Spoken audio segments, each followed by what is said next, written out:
another edition of Keys and Coffee. I am Bradley. I am Lauren. And thank you again for joining us. Last week we talked a little bit just about wishing everybody coming back from, the new year, and hope, like we said, hope everyone had a great new year and holiday season. And I mentioned last week that this week we would be talking about new tips for buyers and the types of programs, things like that are going on, and some of the problems that we're even seeing going on right now with some of these crazy programs. If you want to touch a little bit on that, that'd be great. I think just something that it's something that should be discussed because it does shape and change your pre-approval.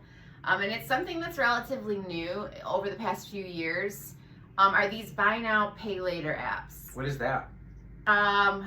It's an app that, or I should say an app or a program really that you can, when you go to buy, and they're offered on, you can DoorDash and buy now, pay later. Mm-hmm. There's options. There's so many different companies now that are offering this. It's basically, they're companies that are offering installment loans without taking a hit to your credit. So it's kind of a workaround as to what, it's not showing up on credit, it's not building your credit, but it allows you to make installment payments. What are some of the positive and negatives of these programs? It does allow you to pay, X amount, if you want to, finance something in 4 easy payments, depending on what you're buying and what it is that you're financing, it might make sense. But what I've noticed is, and especially after the holidays and even before the holidays, it's because they're so widely available. You can buy now, pay later a dinner at Chili's now for your family, and people are opting for that option. To make how many and I'm using the example of 4. It could be, they're all over the board. You know what I mean? So, there's, just to name a couple, and I had to write them down because there's so many of them. Klarna, Affirm, Afterpay, PayPal, Sezzle, Zip, ShopPay, OpenPay, PerPay, Hum Group, Tamara, Tabby, Tilt. Even Venmo now has a buy now, pay later option, or like an unsecured cash advance.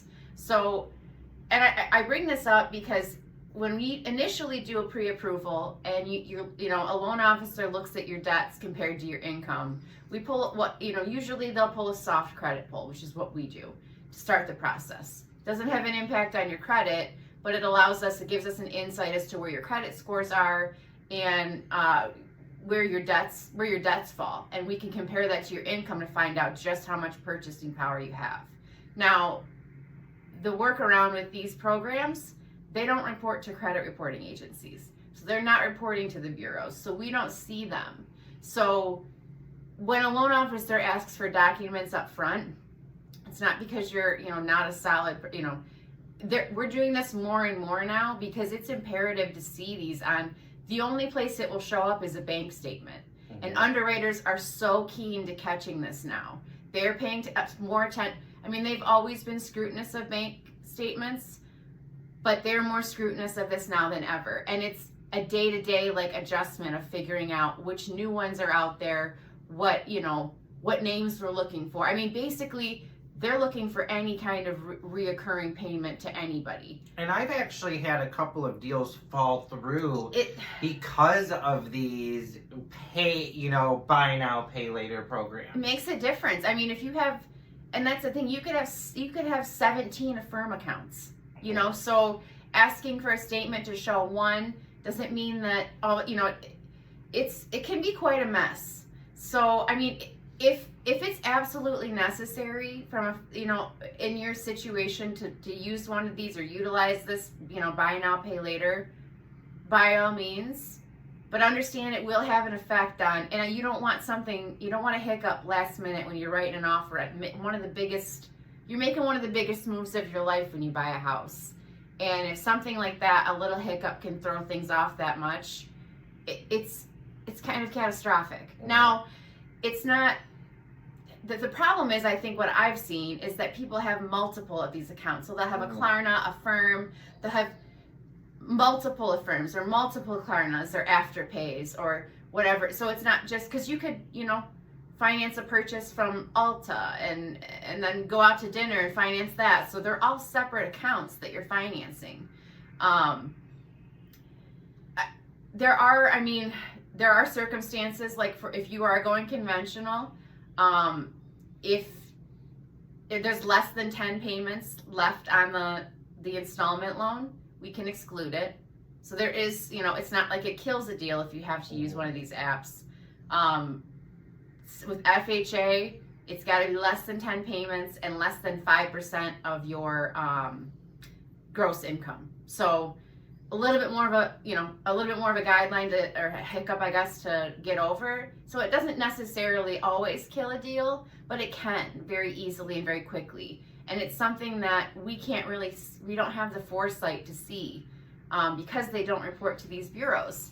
So that's why it's really important. When we talk about getting your ducks in a row, having your loan officer having your actual docs in hand makes you you're so much more of a solid buyer at that point. And it looks good to the sellers too. It does. It really does. Because we can sing your praises at that point and be like, I have all of their docs in hand. I've looked over everything. We've looked. There is no foreseeable issues. Nothing. If you have two offers and they're pretty much the exact same, but one person's got, pardon my language, but got their stuff together, so to speak, and the other person's kind of couple of those ducks are getting out of the way, the seller's going to want to work more with the person who has everything in line and ready to go. Yep. And we're more than willing. When I have docs in hand and I've got a solid buyer and you write an offer, I'll call that listing agent and sing your praises. Or usually they're quick to call us if they're actually considering your offer. They're real quick to call us, and we can confidently at that point say, yeah, they're as solid comes. You know what I mean? And that really, really helps you in your situation and like I said, your buying power, your purchasing power. For sure, and it helps you also with negotiations with the seller. So That's what I was gonna say. So what, from your perspective, how do you handle situations in that case?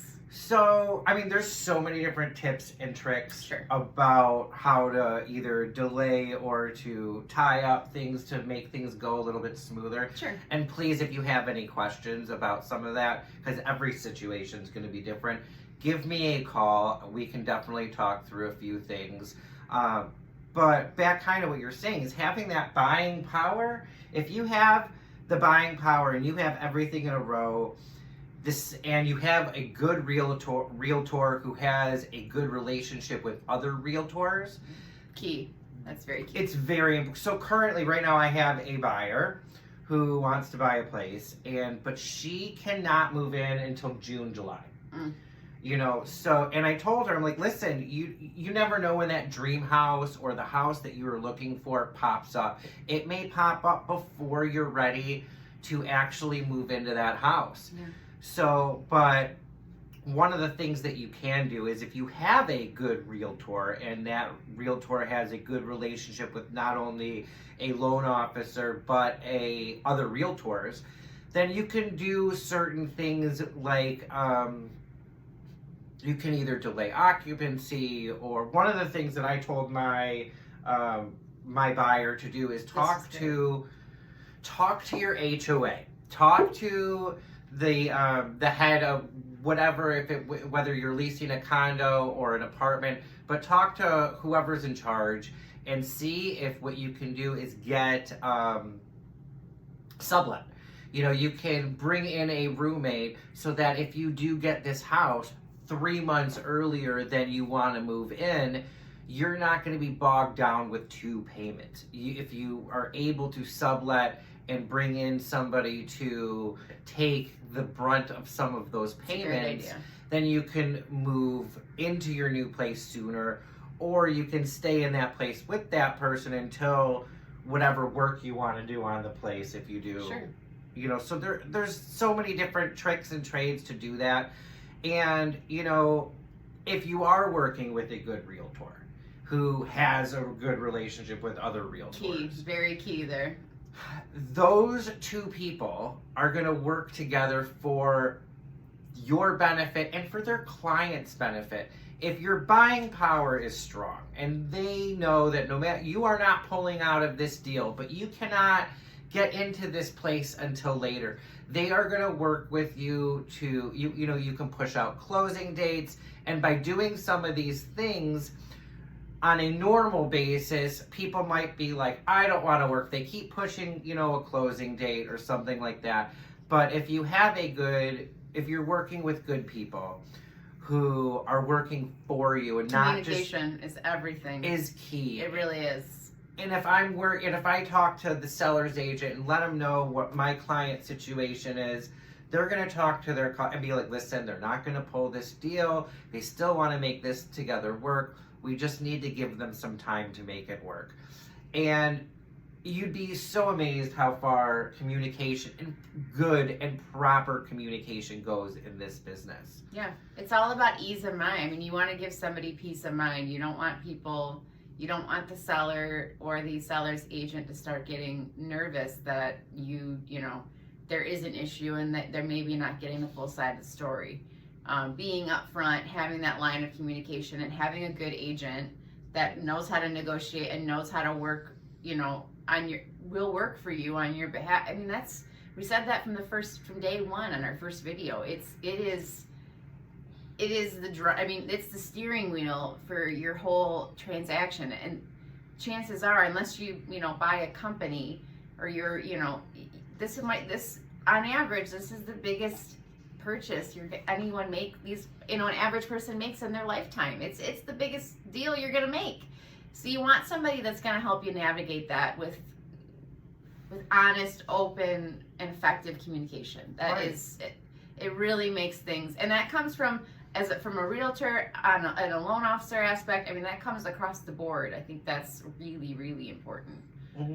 And I've been in this business long enough that I will talk to other realtors and they'll be working on a deal with somebody and they'll be like, oh, this realtor that I'm dealing with on the other side, I've had several dealings with her and it's like pulling teeth. She's not good in communication.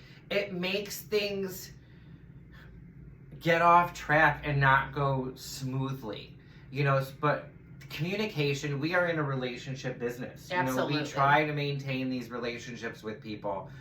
And having a good positive relationship with people you come across, even if you've only dealt with them once, is key. It's everything. So let us help you. Give us a call, and we can definitely help you get into that good home with a good program that fits your needs. Absolutely. And I will help you find a home that helps fit your needs as well. So at the end of the day, it's about you. Yes, we work for you. Yes. So please give us a call and enjoy this Tuesday. And remember, get your ducks in a row, because if you are thinking about buying something in the spring, and I think we touched on this last week, the market is opening a lot sooner than it has in previous years. So the quicker you just get those things in a row, and as long as you kind of just keep them in a row, you may have to get another pre-approval later if it's a few months down the road. It's just an update, though. As long as nothing major's happened, it's really easy. Don't avoid that call either, Show that you're ready. Simple. Show your strong buying power, and let us sit back and let us do the work for you. And we'd be honored. We'd be so honored to help you. So please come in and see us next week. Come and tune in for another edition. I think we're going to talk a little bit more. I'll be talking some of the stuff on the seller side. We'll keep you waiting in the wind to see what Lauren's going to talk about, but who knows? That's why you got to tune in to Keys and Coffee. So for this Tuesday edition of Keys and Coffee, I am Bradley. I am Lauren. Have a great day.